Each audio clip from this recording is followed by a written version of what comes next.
S'il est bien une question préoccupante pour les soignants et les autorités sanitaires, c'est bien la résistance de plus en plus grande aux médicaments des agents pathogènes. Quand parle-t-on de résistance aux antimicrobiens? C'est quand une bactérie, un parasite, un virus ou un champignon devient résistant aux médicaments auxquels ils étaient sensibles auparavant. Et là, ce qu'on note, c'est un phénomène mondial. Et comme on dit, c'est une pandémie silencieuse et elle devient une pandémie mondiale si on reste silencieux. Ne pas rester silencieux face à ce qui pourrait être explosif, devenir une pandémie pour laquelle l'Afrique serait en mauvaise posture. C'est toute la pertinence de concevoir des supports de communication à l'intention des communautés.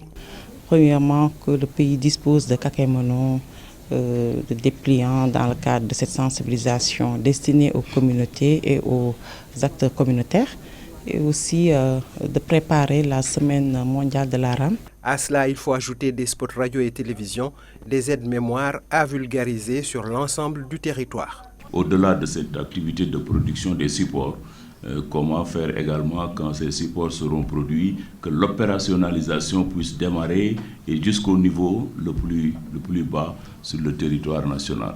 Le SNEP se dit prêt pour mener ce travail de dissémination des supports. Le Sénégal dispose d'un plan d'action national de la rame depuis 2019. Il s'appuie sur l'utilisation des antimicrobiens par les populations et dans l'élevage.